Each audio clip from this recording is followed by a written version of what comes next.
एक गांव में दो पड़ोसी थे जो बचपन के अच्छा मित्र भी थे, जिनका नाम रमेश और हरिपद था। दोनों स्वभाव से काफ़ी भिन्न थे। रमेश बहुत धार्मिक था और भगवान को बहुत मानता था। वही हरिपद कर्म में विश्वास रखने वाला बहुत मेहनती व्यक्ति था। दोनों की आर्थिक स्थिति ज़्यादा अच्छी नहीं थी। एक बार दोनों ने मिलकर अपनी परिस्थितियां बदलने के लिए भागीदारी में थोड़ी ज़मीन खरीदी। उनका विचार था कि इस ज़मीन में वह अच्छी फसल उगाकर उसको बेचेंगे और अच्छा धन कमाएंगे। अब समय था फसल पाने के लिए खेत में मेहनत करने का। मेहनती हरिपद खेत में काफ़ी ईमानदारी से मेहनत करता, लेकिन रमेश खेत से दूर ही रहता और मंदिर में जाकर भगवान से अच्छी फसल की उपज मिले इसीलिए पूजा प्रार्थना करता। समय बीतता गया और कुछ समय बाद खेत की फसल पककर अच्छे से तैयार हो गई। इस फसल को दोनों ने व्यापारी को बेच दी, जिसके बदले उन्हें व्यापारी से काफ़ी पैसे मिले। अब वारी थी पैसों के बंटवारे की, तो घर आकर हरिपद ने रमेश से विनती की कि इस धन का ज़्यादा हिस्सा उसे दिया जाए, क्योंकि उसी ने खेत में ज़्यादा मेहनत की है।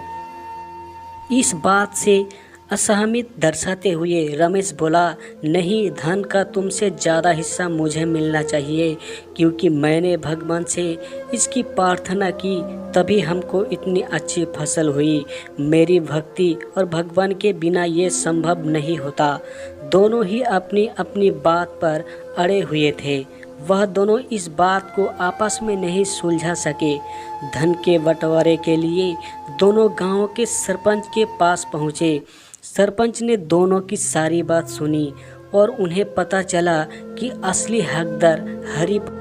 फिर भी रमेश की गलतफहमी दूर करने के लिए सरपंच ने दोनों को ही एक एक बोरा चावल का दिया, जिसमें काफ़ी ज़्यादा कंकर मिले हुए थे। सरपंच ने दोनों से कहा कि कल सवेरे 7 बजे तक तुम दोनों को इसमें से चावल और कंकर अलग करके लाने हैं।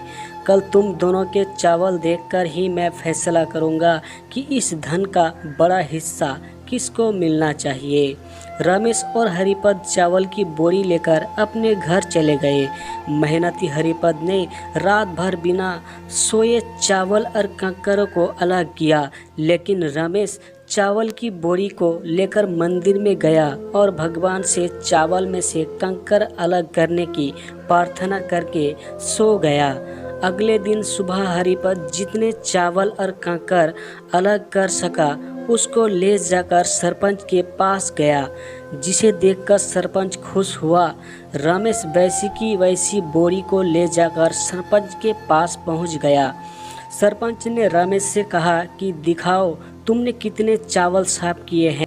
रमेश ने कहा कि मुझे अपने भगवान पर पूरा भरोसा है कि उन्होंने सारे चावल साफ कर दिए होंगे। जब उसकी चावल की बोरी को खोला गया तो उसमें चावल और कंकर वैसे के वैसे ही थे। सरपंच ने रमेश को समझाया कि भगवान भी तभी सहायता करते हैं जब तुम मेहनत करते हो। सरपंच ने धन का ज़्यादा हिस्सा हरिपद को दिया।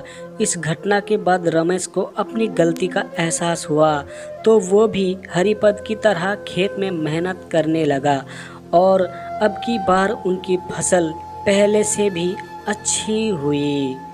दोस्तों, इस कहानी से हमें ये सीख मिलती है कि हमें कभी भी सब कुछ भगवान के भरोसे नहीं छोड़ना चाहिए। भगवान हमेशा उसको साथ देते हैं जो कर्म करना नहीं छोड़ता। इसीलिए हमें किसी भी क्षेत्र में सफलता पाने के लिए ज़रूरी मेहनत करनी चाहिए। तो दोस्तों, इसी तरह की कहानी की वीडियो और पाने के लिए, सुनने के लिए चैनल को ज़रूर सब्सक्राइब कीजिए। धन्यवाद।